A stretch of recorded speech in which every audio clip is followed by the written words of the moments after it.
Sen uzaklardayken bir ses kimisən, ne gelirsen yanıma, ne de gedirsen.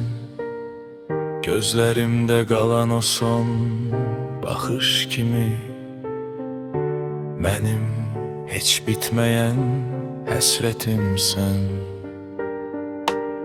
Bəzi yollar var insanı özündən alır, bəzi hisslər var illərlə ürəkdə qalır. Nə qədər uzaqlaşsam da keçmişdən bir duyğu yenə çağırır məni dərinlərdən. Piyanino danışır sustuğum sözləri, notlara çevrilir içimin gəmli səsləri. Hər melodiya bir yarım qalan hekayə, yenidən xatırladır keçmişdəki illəri.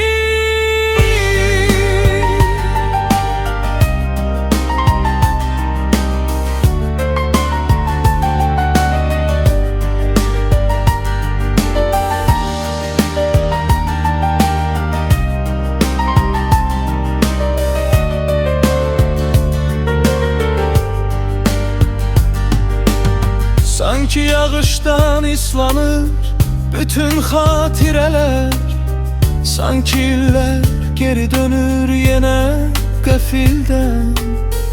Unuttuğumu sandığım bütün hislər yenə qapımı döyürlər xəbərsizdən.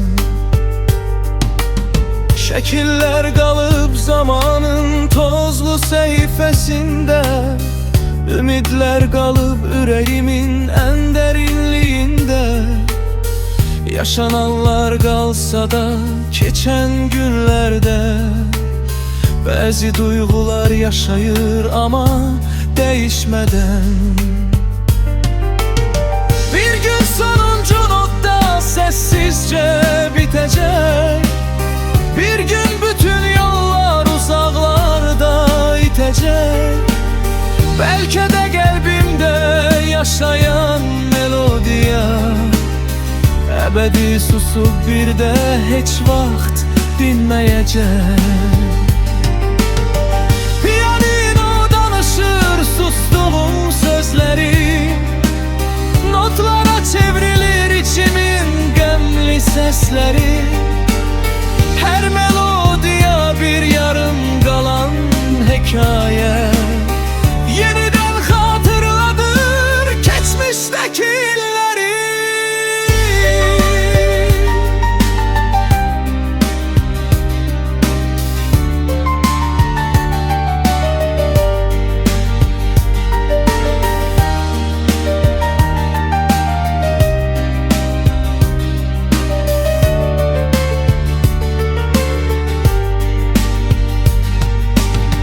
Mahnı kimi başlayıp bitirer bir an, arkasında koyur saysız hesapsız nişan.